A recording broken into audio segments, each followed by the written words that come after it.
Imagine this for 1 minute.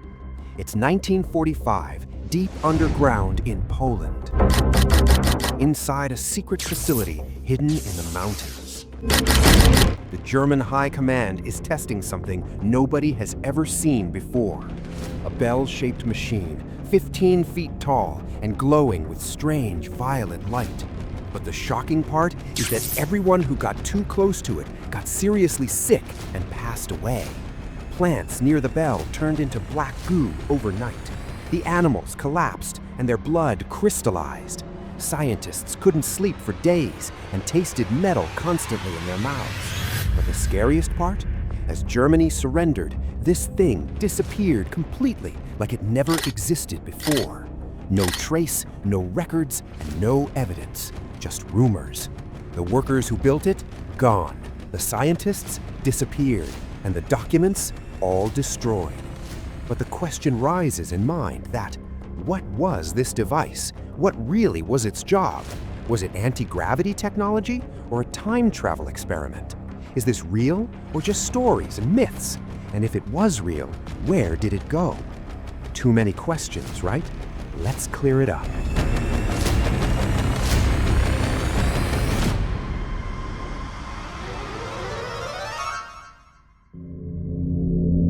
The story starts in the early 1940s during World War II, when Germany was losing on every front.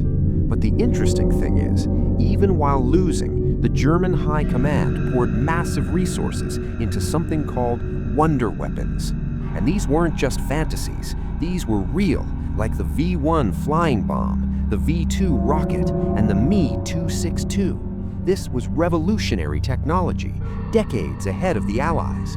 And just like that, in the Owl Mountains, the elite guard was building something underground that never existed before. They used thousands of workers from Gross Rosen labor camp, forced to dig tunnels and build facilities in terrible conditions. The project code name was Der Riese, means the giant.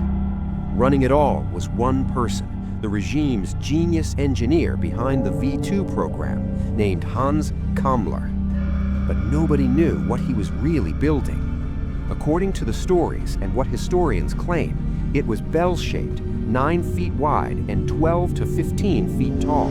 The bell was made from hard, heavy metal covered with ceramic. Inside were 2 cylinders spinning in opposite directions at incredibly high speeds.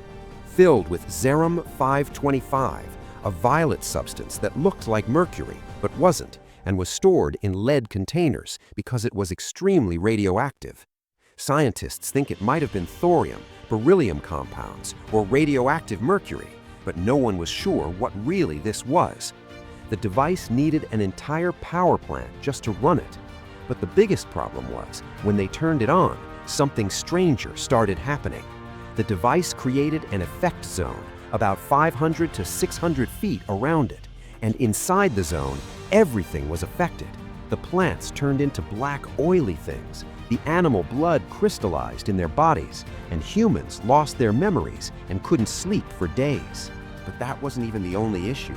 The anti-gravity effects were so powerful that the bell would literally try to lift off the ground on its own. And to solve this problem, they built something strange called the henge, a concrete ring structure similar to Stonehenge. Its purpose was anchoring the bell during experiments to chain it down.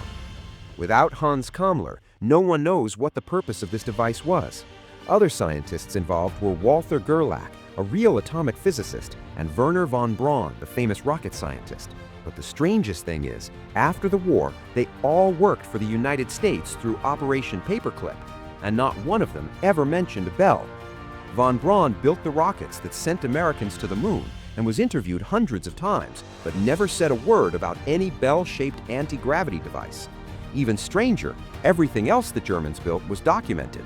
Tons of paperwork, blueprints, and photographs. But for the bell, zero. Not one document in the German archives, or maybe someone erased every trace. Let's understand what really happened. In early 1945, Germany was falling apart fast. So according to the research from historians, something unusual started happening at Der Riese. Equipment packed up in a huge hurry. The bell was taken apart, loaded onto trucks under heavy armed guard, and their destination was unknown. After they left, everything was destroyed. They set explosives throughout the tunnels and collapsed it all. Workers who had seen too much removed from the picture. The documents burned and all records destroyed. But the wonderful thing was Hans Kammler. He was last seen in April 1945, weeks before Germany surrendered, but then nothing. No confirmed information, and nobody found him. Some say he ended his own life. Others say he disappeared with the bell, but no one was confirmed. So where did Hans Kammler and the bell go? Here, three main theories were born. Theory 1, South America. The bell was loaded onto a German submarine and secretly shipped across the Atlantic Ocean to Argentina. Many high-ranking German officers escaped to South America after the war. Maybe they set up a hidden research facility somewhere in the Andes Mountains and continued working on the bell there. Theory 2, Antarctica.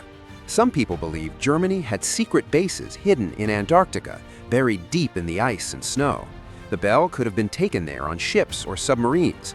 They could have kept doing experiments in total secrecy where nobody would ever find them. Theory 3, the United States. Through a program called Operation Paperclip, America brought thousands of German scientists to work for them after the war. Von Braun and his team built NASA's rockets. So what if the US military also secretly took the bell? What if they've been studying this technology in classified programs all these years? These all theories sound exciting, but there's zero evidence for any of them, which brings us to the real question. Did the bell even exist? Here's what we actually know. Fact 1. The Germans kept detailed records of everything. No German documents prove it. Not even a single piece of paper from the Second World War mentions the bell. Fact 2. The story appeared decades later and first showed up in the 1960s and 70s. A Polish journalist named Igor Witkowski wrote a book about it in 2000. He claimed he saw secret transcripts proving the bell existed, but he never produced those documents and never showed them to anyone. That's not how evidence works. Fact 3. The science doesn't add up. Anti-gravity, time manipulation, none of this is supported by known physics. We're in 2026 now. Technology is now more advanced than the Second World War, and still we can't create anti-gravity and can't manipulate time. If this technology worked, wouldn't we be using it? So what does this mean? The bell is almost certainly a modern myth, a story combining real history with pseudoscience and conspiracy theories. The bell persists because there really were mysterious disappearances. The Germans really did build secret underground facilities, and when we don't have all the answers, we fill in the blanks with our imagination. But the simplest explanation? The bell never existed. If you watched to this point, hit subscribe for more unsolved and mysterious history events. So, here's what we learned from this. The bell was supposedly an anti-gravity device built by the Third Reich, hidden underground in Poland. It used radioactive substance Xerum 525 that created deadly effects. Run by Hans Kammler, who disappeared in 1945, but there's no real evidence it ever existed. The bell shows us something important. We love mysteries. We want to believe there's secret knowledge that could change everything. But real innovation happens in the open, tested and verified with documents. If this got you thinking, hit that like button and subscribe. Drop a comment. Do you think the bell was real or just a conspiracy theory? Stay curious, but stay skeptical too. Catch you in the next one.